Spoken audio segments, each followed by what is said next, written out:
In the 1760s in the American colonies, you could even be jailed for not growing pot, because that was part of the key to become economically independent from Britain.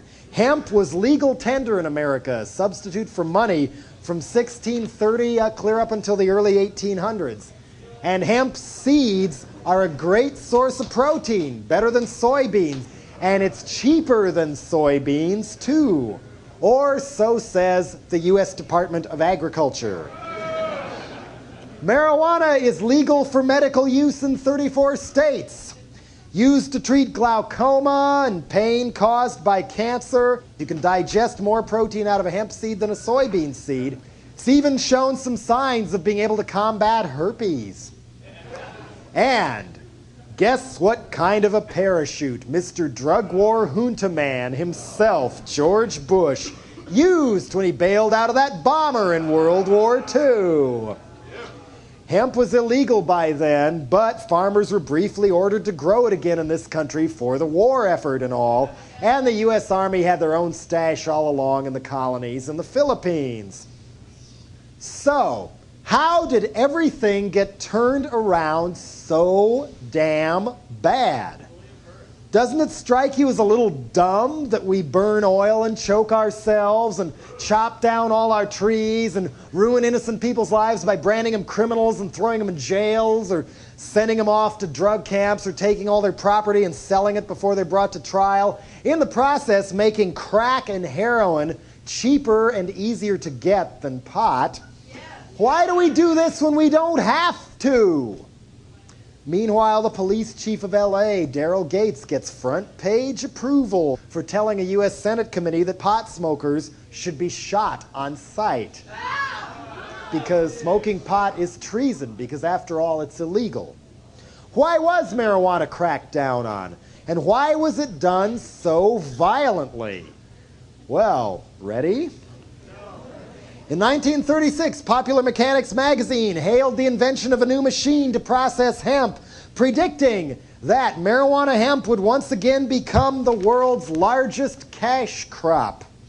This did not sit at all well with people like Hearst Paper Manufacturing, or Kimberly-Clark, or other cutthroat multinationals who happened to have large timber holdings.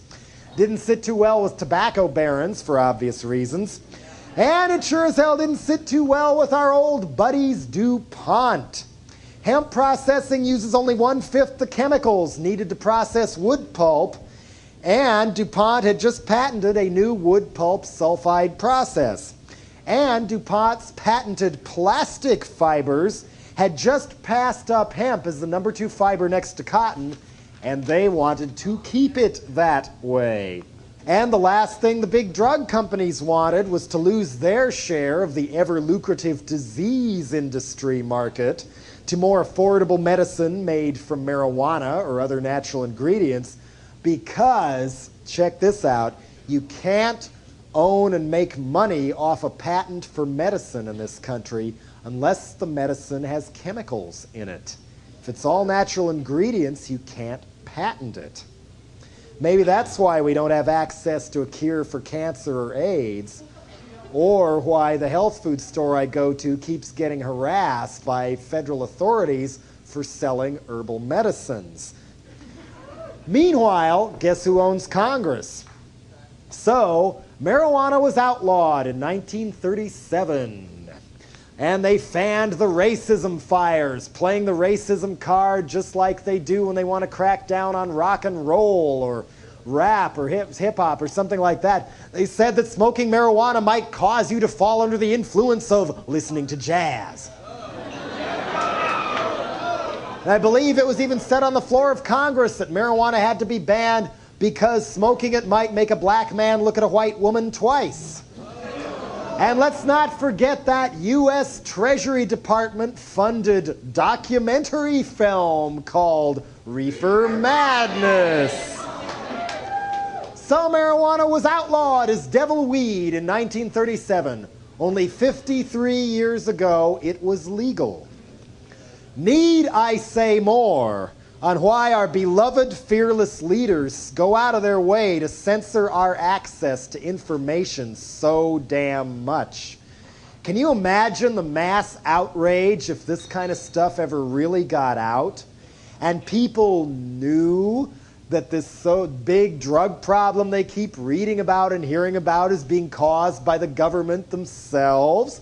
And people knew how easily each one of us individually could turn our ecological and human crisis around without resorting to Nazi bullshit like oil wars and drug wars, just by saying no to George Bush. And people knew that the very companies that provide us with such crucial conveniences as Kleenex, paper towels, and junk mail have systematically and brutally rearranged every single one of our lives so that we are literally wiping our ass with our own future. And it doesn't have to be this way. I mean, I'll tell you, I do feel kind of funny saying all this because I used to be a pothead and I hate smoking this stuff and the whole low-energy stoner deadhead vibe that comes with it. But you don't need to smoke pot to realize that the real drug problem in this country is not the drugs. And we can help solve our drug problems, crime problems, environmental problems, even our racial problems, if we say no to George Bush and get together and grow more pot. Yeah.